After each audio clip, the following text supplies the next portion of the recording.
E aí, pessoal, tudo bem com vocês? Que semana tensa. Para ficar melhor, o Brasil só está faltando um ataque zumbi e uma invasão OVNI, porque de resto já está acontecendo de tudo nesse país.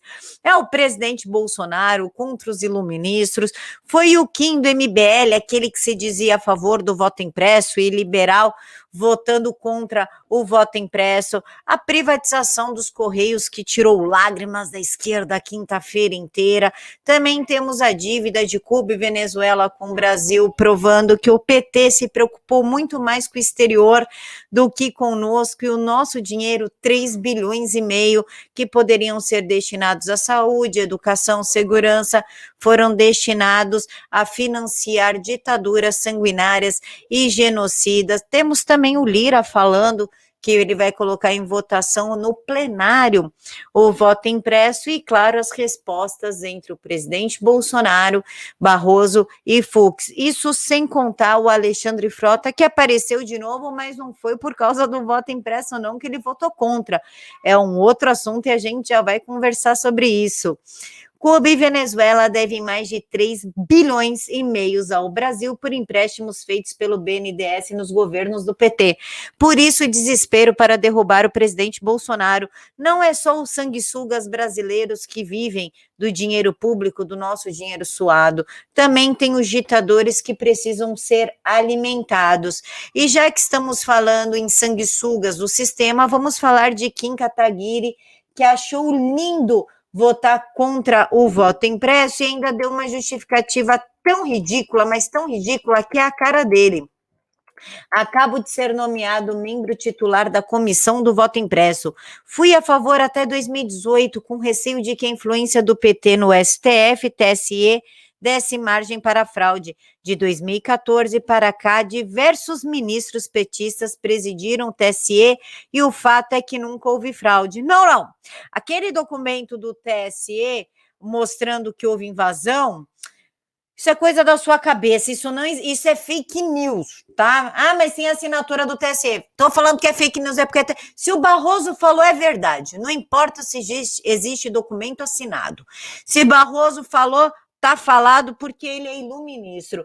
Inclusive, falando do voto impresso, a Câmara pode votar PEC diretamente do plenário. A proposta atualmente estava em uma comissão especial que estava analisando o tema. Com a derrota, o presidente da Câmara dos Deputados, Arthur Lira, sinalizou que vai colocar em plenário. Afinal, deputado burro vota contra isso, porque se ele quer ser reeleito em 2022, ele, acreditando ou não, ele vai ir a favor da vontade popular, porque é para isso que o deputado está lá, só para deixar claro, ir a favor da vontade popular. Então, creio que um pretenso candidato à reeleição ir contra a vontade popular é suicídio político. É tipo, nunca mais vota em mim porque eu sou um imbecil. Então, se ele quer ser reeleito, ele vai ouvir a população e essa votação no plenário finalmente terá êxito para a gente. Inclusive, o presidente Bolsonaro deu uma respostinha aí para os ministros Barroso e Alexandre de Moraes. Ele disse que os iluministros não são os donos do mundo. O presidente do STF, Luiz Fux, cancelou um pronunciamento durante a sessão de hoje, que no caso de quinta-feira, uma reunião com o chefe do executivo. E, inclusive, o presidente Bolsonaro retrucou. A hora dele vai chegar porque está jogando fora das 4 linhas da Constituição há muito tempo, disse o presidente sobre Moraes. O presidente está certo, afinal nós não elegemos os ministros e, portanto, eles não podem legislar. Se eles querem fazer parte da transformação do Brasil e legislar e falar na tribuna e tudo mais, eles têm que se colocar à disposição do escrutínio público. Eles não têm que estar fazendo inquérito sigiloso, o juiz não pode colocar uma investigação, atuar em uma investigação, tá tudo de cabeça para baixo, isso foi virando uma bola de neve, começou em 2019, 2020, 2021, chega uma hora que a corda estoura, pessoal, e nós chegamos exatamente nesse ponto de inflexão. Impediram o presidente de nomear o Ramage, inclusive o policial federal ali que estava cuidando da denúncia do TSE foi convidado para ser assessor da Rosa Weber. Dias depois do segundo turno, ela convidou o diretor-geral da PF, Rogério Galoro, a quem havia sido endereçada a denúncia para assessor especial da presidência do TSE. Aí os logs somem. Gente, a gente chegou num ponto que não tem mais o que fazer. Não existe mais qualquer possibilidade de um diálogo. O Fux mesmo acabou com esse diálogo ontem, quando ele fez aquele vídeo falando que vai cancelar a reunião entre os poderes e marcou uma reunião hoje, inclusive, com o PGR. Ela vai acontecer daqui a pouquinho com Augusto Aras. Fux cancela a reunião dos chefes dos poderes. Presidente do Supremo Tribunal Federal atribuiu ao presidente Bolsonaro a responsabilidade pela anulação do encontro. Ou seja, eles atacam o presidente, falam um monte de coisa contra o presidente, ofendem, chamam de genocida, de irresponsável, de golpista, de tudo que eles querem, o presidente é obrigado a calar a boca.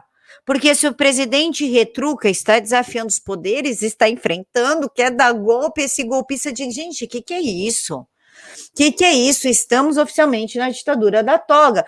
Por quê? Porque essa Constituição de 88 é uma Constituição socialista e permite que eles façam tudo isso, inclusive rasgar a Constituição.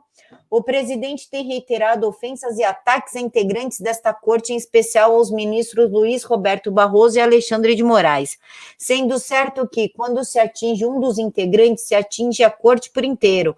Além disso, Sua Excelência Bolsonaro mantém a divulgação de interpretações equivocadas de decisões do plenário, bem como insiste em colocar sob suspeitão a rigidez do processo eleitoral brasileiro.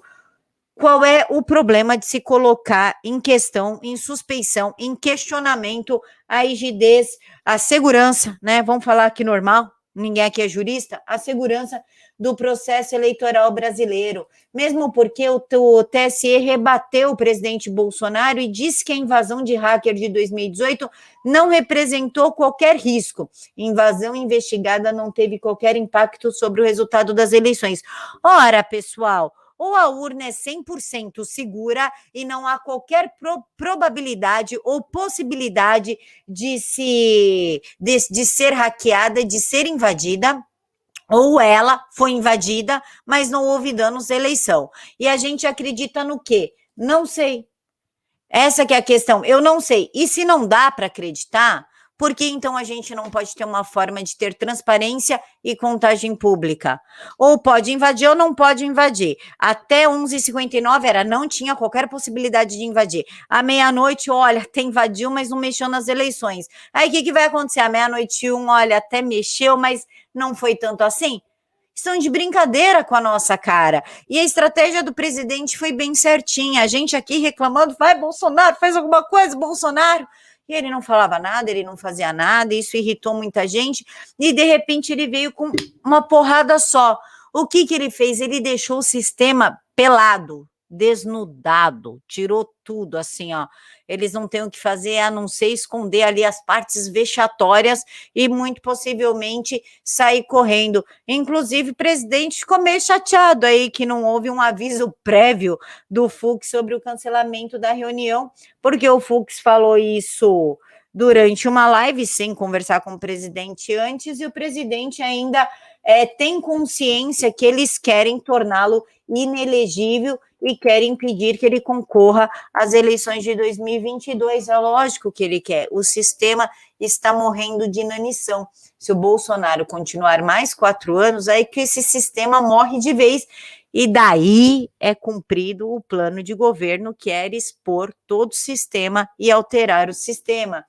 Inclusive, o presidente Bolsonaro já está com as suas cartinhas na manga e recebeu o conselheiro de Segurança Nacional dos Estados Unidos, que é o Jake Sullivan, e ainda terá encontros com o ministro da Defesa, Braga Neto, e das Relações Exteriores, o Carlos Alberto França. E sobre a privatização dos Correios, foi autorizada. Uma vitória para a gente, não só para a gente, para os funcionários e aposentados dos Correios também, porque afinal 25% dos salários deles era descontado 25% para cobrir uma dívida que a Dilma deu ali nos Correios. Então, eles vão aí receber o seu salário de forma integral, sem esse desconto de 25%. Comemorem, carteiros, acabou o desconto de 25%.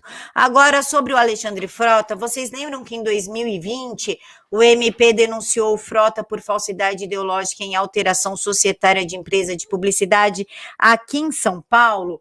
Pois é, agora ele foi denunciado por receber 104 milhões para comprar máscaras de empresa ligada ao deputado Alexandre Frota. O governo João Dória destinou, 104 milhões. O inquérito policial que investiga a compra realizada sem licitação foi enviado à CPI da pandemia, ou do Lula. Agora dá para entender por que abandonar o Bolsonaro e mudar de lado, porque é rentável.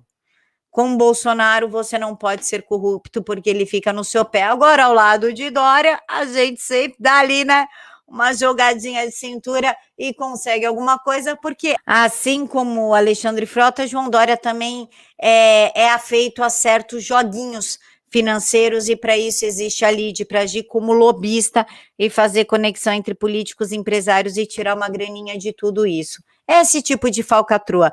E boa notícia para quem não quer que crianças e adolescentes tomem picadinha. A PNI não recomenda a picadinha de crianças e adolescentes. O secretário da Saúde paulista reconhece que depende da deliberação federal para liberar imunizantes em menores, picadinhas em menores. Então, pronto, papais e mamães podem acalmar o seu coração, porque ainda não é autorizado, e nós vamos lutar para que isso continue não sendo autorizado. Pessoal, vocês assistiram a live ontem com o doutor Renato Gomes e com a Cissa Belli, olha, foi muito boa, viu? Foi bem esclarecedora. Para quem não viu, está aqui no izinho, e eu encontro vocês aqui ao meio-dia com alguma notícia indigesta. Um mega beijo no coração de todos, fiquem todos com Deus e até mais.